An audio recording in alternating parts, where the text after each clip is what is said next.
My ľudí sprevádzame ľudskoprávne od narodenia až po dôstojnú smrť. Uvidíte tam príbeh ľudí, ktorí sa nedostali k právam.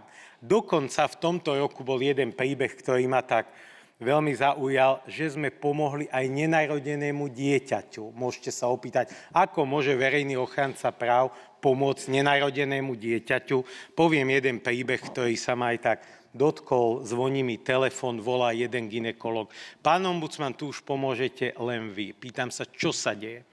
Mám pacientku, mamičku, ktorá má dieťatko nenarodené a čaká na operačný zákrok v Brazílii. Totižto podľa zákona o zdraví, v prípade, že vám nevie na Slovensku poskytnúť poskytovateľ tú starostlivosť, že to vedia poskytnúť v cudzine, máte nárok, aby vám zdravotná poisťovňa dala súhlas, že preberie náklady za tento výkon.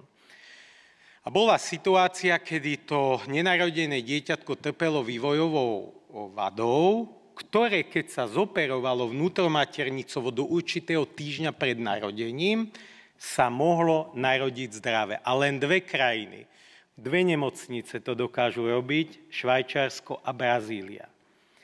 Zostávalo pár dní do operácie a lekári, ktorí už boli, mamička bola tam s partnerom pripravená, povedali, ale my nezačneme operačný zákrok. Prečo? Lebo poisťovňa si vyložila zákon filištínsky a povedala, dobre, preplatíme letenku, preplatíme pobyt, ale honorár lekárov nie.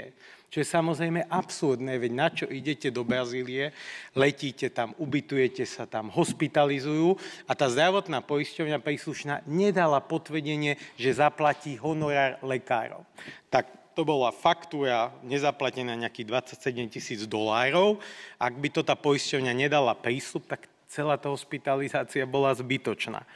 Tak niekedy musíme konať akčne. Tam bežali hodiny až dni, tak sa podarilo nám skontaktovať s vedením príslušnej zdravotnej poisťovne a podarilo sa odfaxovať a aj vlastne vďaka stálemu zastúpeniu veľvyslanectvu v Brazílii, že teda tí lekári dostali prísľub, že im to bude zaplatené. A potom o pár mesiacov na to sme dostali ďakovný telefonát, dieťatko sa narodilo zdravé.